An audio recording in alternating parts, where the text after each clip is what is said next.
বাংলাদেশে যখন 27 রমজান, অন্যান্য দেশে 28 রমজান। এখন প্রশ্ন হলো, আল্লাহ তাআলা কি এক এক দেশের জন্য এক এক রাতকে শবে কদর হিসেবে নির্ধারণ করবেন? হ্যাঁ, অবশ্যই। এক এক দেশে যদি এক এক দিন রমজান শুরু হতে পারে, তাহলে এক এক দেশে এক এক দিন শবে কদর, ওয়াই নট? সমস্যাটা কোথায়? এখন একটা মুশকিল হলো, আমরা আল্লাহকে আমাদের মতো ভাবি। আমরা চিন্তা করি শবে কদরে আল্লাহ দুনিয়ার আসমানে নেমে আসেন। এখন বাংলাদেশের শবে কদর আজকে রাত্রে, সৌদি আরবে কালকে, তাহলে আল্লাহ আজকে নেমে আসলে কালকে আবার ওখানে নামবেন? মানে ব্যাপারটা আমরা আমাদের মতো করে ভাবি যে আমি এখন এখানে থাকলে, এখন ইবনে সিনা আছি, তাহলে আমি এই মুহূর্তে তো আরেক জায়গায় নাই। কিন্তু আল্লাহ রাব্বুল আলামিন, তার শানটা হলো যে কোনো সৃষ্টির সাথে তার তুলনা চলে না। তিনি একই সময় কাউকে মৃত্যু দেন, একই সময় কাউকে জীবন দেন, একই সময় কাউকে হাসান, একই সময় কাউকে কাঁদান।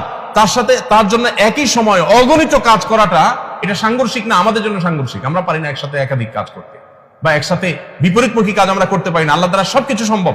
বিধায় আল্লাহকে আমরা আমাদের মতো করে যখন ভাববো, তখন অবশ্যই আমরা অনেক উত্তর খুঁজে পাবো না। কিন্তু যখন আমরা এইটা জানবো যে আল্লাহ তো স্রষ্টা, তিনি তো সৃষ্টি না।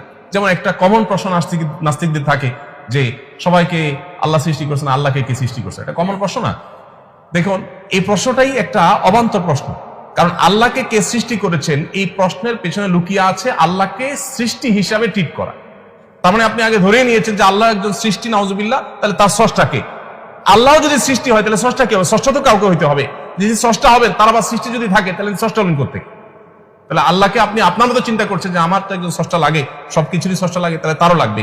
এই উত্তরের প্রশ্নের মধ্যেই আমাদের ত্রুটি আছে। আস-সুন্নাহ ফাউন্ডেশন, উম্মার স্বার্থে, সুন্নাহর সাথে।